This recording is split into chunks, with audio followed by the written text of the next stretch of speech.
esta situación de necesidad de reformas sanitarias, de una patología bastante prevalente, que se necesita mejorar los cuidados, nos planteamos hacer este informe. Ya conocíamos experiencias de servicios de telemedicina, de telepsiquiatría, pero no sabemos realmente si eran eficientes, efectivos o en qué situación estábamos. Yo les voy a hablar del informe, tiene dos partes, una de efectividad y la segunda parte de eficiencia. Me voy a centrar en el de efectividad. Los objetivos de este informe eran conocer qué sistemas TIC y las intervenciones que se utilizaban en el campo de la salud mental y describir sus características fundamentales, evaluar la efectividad de los mismos, evaluar la satisfacción de los profesionales sanitarios y de los pacientes por el uso de los sistemas TIC.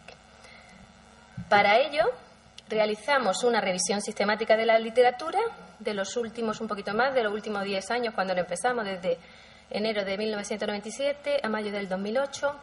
En las bases de datos que pueden ver en la diapositiva, incluimos solo ensayos clínicos aleatorios con intervenciones estructuradas, donde el paciente hacía uso directo de las TIC y donde se evaluaban resultados clínicos, económicos, con variables objetivas.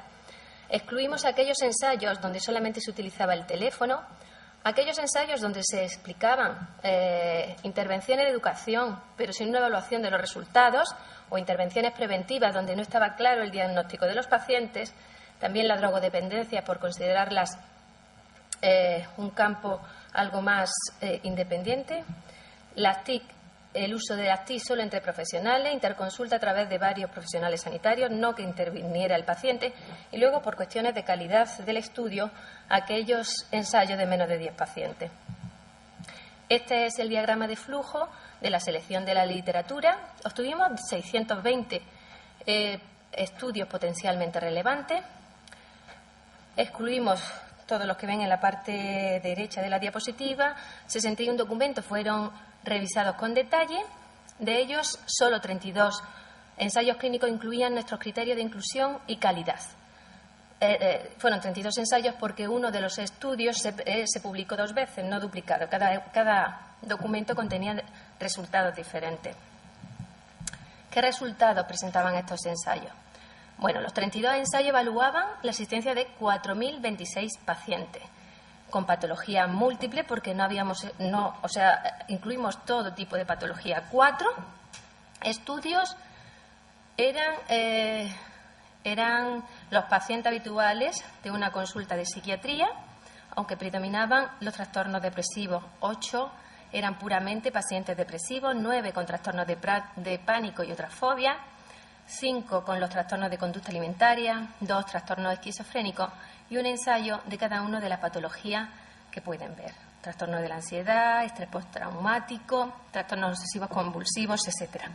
En cuanto a la procedencia de los ensayos, pues de nuevo Estados Unidos, como en muchos estudios relacionados con las TIC, eran 9 los que habíamos incluido de Estados Unidos, 7 de Suecia, muchos del mismo grupo de investigación, 6 de Australia, 5 del Reino Unido, 4 de Canadá y 1 de España, de Canarias.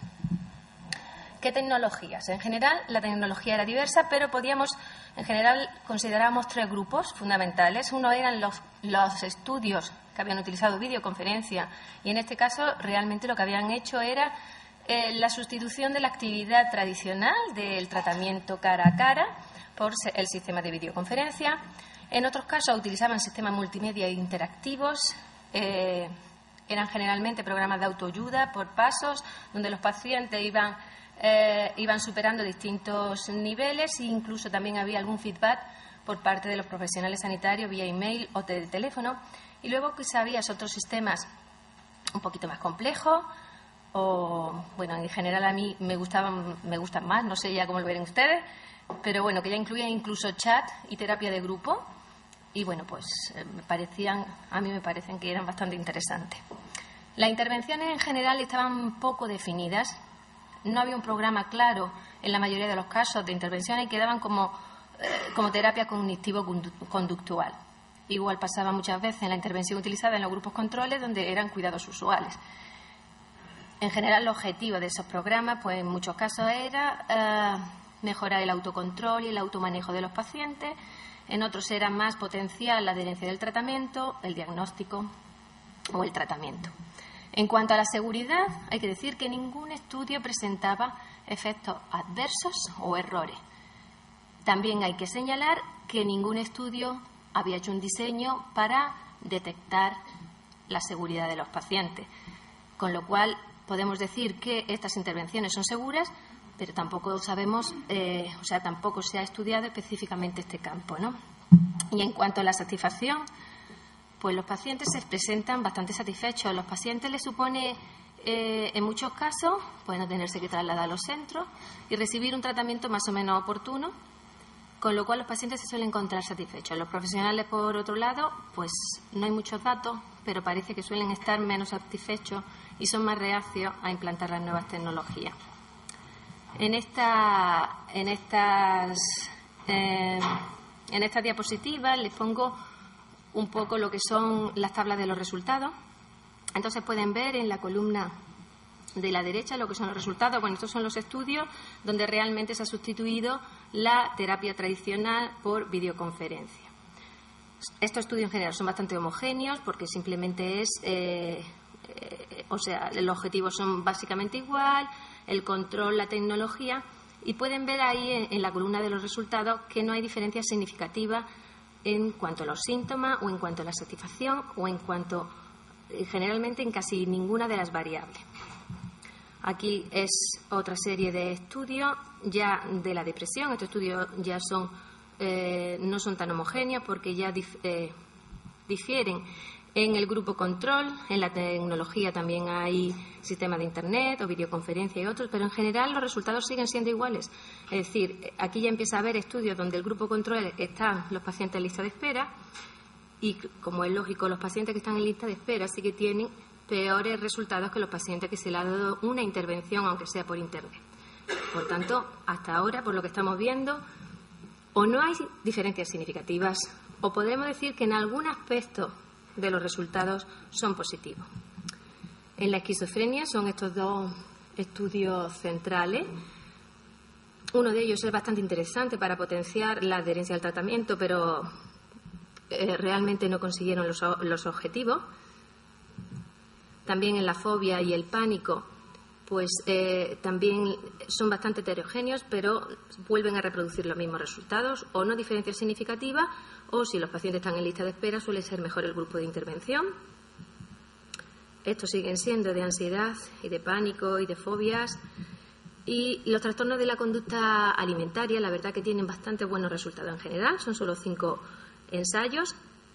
Es muy interesante porque de los 5 hay 4 que están en lista de espera y evidentemente sí que tienen buenos resultados o estadísticamente significativos con respecto a estos pacientes del control. Las intervenciones suelen ser generalmente a través de Internet, email o otra serie de programas, pero estos estudios sí que presentaban unos resultados bastante satisfactorios. ¿Cuáles son las limitaciones a la hora de hacer la síntesis de la literatura y de poder tomar o hacer recomendaciones? Bueno, pues las limitaciones van en la calidad de los estudios, la diversidad de todos ellos en múltiples aspectos. Los periodos de seguimiento muy cortos, la escala de medida utilizada, que son muy heterogéneas, con lo cual ha impedido el poder hacer algún tipo de análisis cuantitativo. Los grupos controles son dispares, muchas veces no definidos.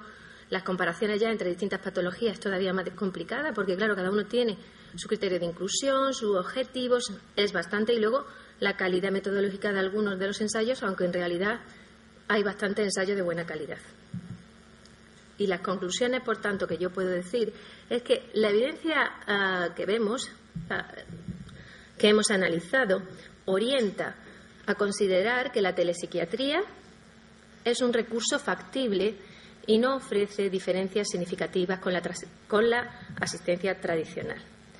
Realmente no existen suficientes estudios que evalúen la utilización de técnicas psicoterapéuticas específicas de tratamiento. Si aislamos cada estudio, no podemos tener evidencia suficiente para poder afirmar que se introduzca en una patología concreta con una intervención concreta, porque es que no están bien definidos los programas. Probablemente esa es una vía de investigación.